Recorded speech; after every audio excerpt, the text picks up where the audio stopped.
Okay, last case क्या करा, if the drawings are made quarterly. But अभी तक हम जो भी केस कर रहे थे उसमें क्या था, drawings were made for the full year, पूरे साल के लिए आप ड्राइंग्स कर रहे हैं। ये स्पेशल केस है, ध्यान से देखेंगे, इंटरेस्टिंग है। बट कुछ भी केस हो, रूल चेंज नहीं होते, तो इसलिए समझना है, कॉन्सेप्ट अगर क्लियर है तो वो कुछ भी टाइम पीरियड दे दें, फंडे क्लियर होने जरूरी है। केस क्या है, when accounts are to be prepared for a period of 6 months. अभी तक हम जो भी कर रहे थे पूरे साल की बुक्स बना रहे थे, अगर आप 6 महीने की ही बुक्स बना रहे हो, क्या रीजन हो सकता है? अरे हो सकता है कि आपने बिजनेस ही 1 अक्टूबर को शुरू करा हो और 31 मार्च को बुक्स क्लोज हो रही हो सकता है आपने 1 अप्रैल को बिजनेस शुरू करा और 30 सितंबर को क्लोज कर रहे हो, कुछ भी रीजन हो सकता है। बट वो कह रहे कि अगर 6 महीने की ही बुक्स बनानी हो तो कैसे करोगे? तो ध्यान से देखना बेटा, कह रहे तो जितना टाइम पीरियड है उस हिसाब से इंटरेस्ट लगेगा ना। अगर मैंने 6 महीने के लिए बुक्स बनाई है तो इंटरेस्ट पूरे साल का तो चार्ज नहीं होगा, यस और नो? No sir. तो बस वो ध्यान रखना है कि जितने पीरियड के लिए आप पैसा यूज कर रहे हो, इंटरेस्ट उस हिसाब से देना है। तो ध्यान से देखेंगे, when accounts are to be prepared for a period of 6 months, ध्यान से देखना। एक सेकेंड, फॉर्मूला वही है, एवरेज पीरियड मेथड। और रूल कब अप्लाई हो सकता है, if the same amount is withdrawn at regular intervals. तो ध्यान से देखना, केस तो ये मंथली वाला ही है, केस तो ये मंथली है, बट मंथली में क्या है, ये पीरियड ऑफ 6 मंथ्स। बुक्स जो बन रही है 6 महीने की बन रही है। अब आप ही क्रिएट करके दोगे मुझे, ठीक है ना, आप ही क्रिएट करके दोगे फॉर्मूला।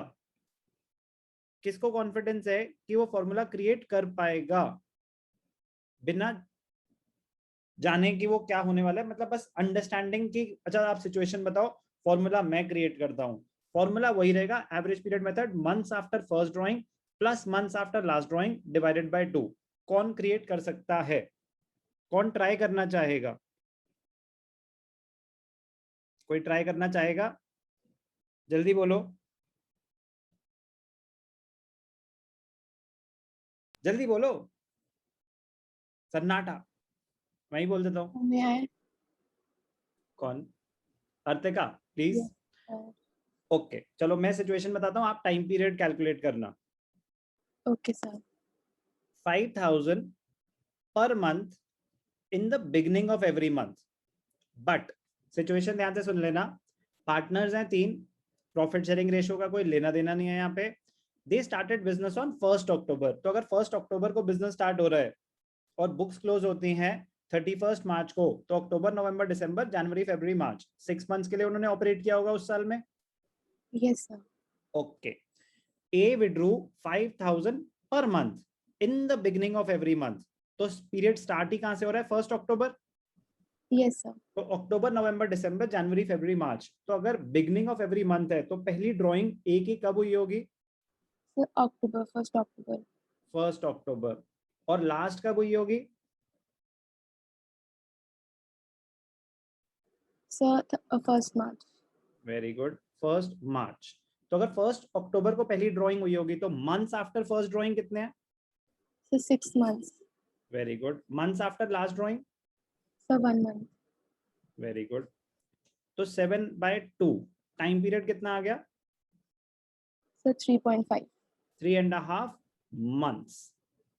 मंथ्स ध्यान रखना, तो 3.5 मंथ्स का मतलब 3.5/12, 3.5/6 नहीं। कुछ लोग क्या करते हैं, अच्छा 6 मंथ्स का क्वेश्चन है तो 3.5/6, नो, 3.5/6 तो 3 2 6 7 7/12 हो जाएगा, फिर तो 7 मंथ्स के आपने ड्राइंग, नो, 3.5 मंथ्स पे इंटरेस्ट लगेगा, तो मतलब 3.5/12 लेना। कोई डाउट? No sir. नेक्स्ट, अगर है drawings middle of every month, तो बताओ पहली ड्राइंग कब होगी? Sir mid of October. Which is? Sir 15th October. और लास्ट ड्राइंग कब होगी? सर 15th मार्च।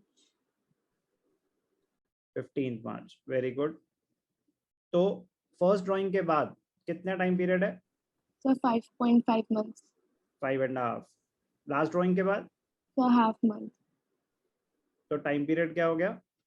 Sir, 3 months. तो 3 months मतलब 3/12. कोई doubt? No, sir. End of every month है अगर, तो फर्स्ट ड्राइंग कब होगी?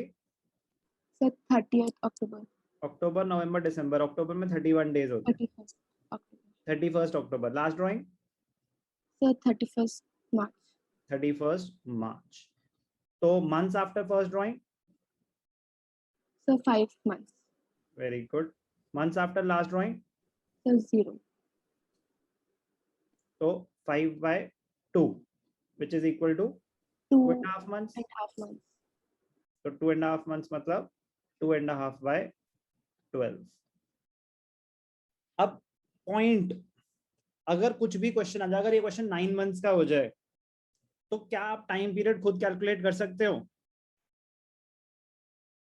Yes sir. 7 months का हो जाए, 9 months का हो जाए, तो इसीलिए मैं कह रहा हूं कि आपको फॉर्मूले क्लियर होंगे ना, तो वो क्वेश्चन को जैसे मर्जी घुमाएं आप कैलकुलेट कर पाओगे, अगर अगर फॉर्मूला क्लियर है तो क्वेश्चन बड़े ध्यान से पढ़ना, डेट्स क्या कह रही हैं. ओके, तो 6 months का अगर केस आए तो बिगनिंग ऑफ एवरी मंथ है, तो 1st अक्टूबर, 1st मार्च, टाइम पीरियड हो गया 3.5 months. ड्रॉइंग्स तो 6 थी, तो 5,000 into 6, 30,000 का 10%, 3.5 months. कैलकुलेशन क्लियर है? Yes sir. यही अगर मिडिल ऑफ एवरी मंथ होता, ड्रॉइंग्स तो 6 ही रहेंगी, रेट तो 10% ही रहेगा, टाइम पीरियड जो हो जाएगा 3 months हो जाएगा, तो 3 months के हिसाब से निकल जाएगा. यही अगर एंड ऑफ एवरी मंथ होता, एंड ऑफ एवरी मंथ होता तो क्या होता? 6 months के लिए टाइम पीरियड 2.5 months. ड्रॉइंग्स तो 5,000 into 6, 30,000 ही रहती, रेट 10% ही रहता, टाइम पीरियड 5/24 हो जाता. तो अगर 6 months का क्वेश्चन हो, टाइम पीरियड कैसे निकलेगा? किसी को कोई भी doubt? Excuse me, sir. Sir, बोलो. अगर डिफरेंट अमाउंट्स हम विड्रॉ करेंगे तो फिर अलग केस होगा. ये फॉर्मूला अप्लाई नहीं हो सकता. ये फॉर्मूला सिर्फ और सिर्फ तभी अप्लाई हो सकता है if the same amount is withdrawn at regular intervals. Amount different है तो आप ये फॉर्मूला अप्लाई नहीं कर सकते, वो अलग केस है, वो मैं अभी कराऊंगा. Okay sir.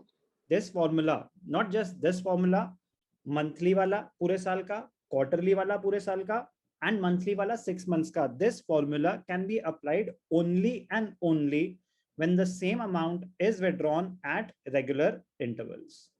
कोई भी डाउट? No sir.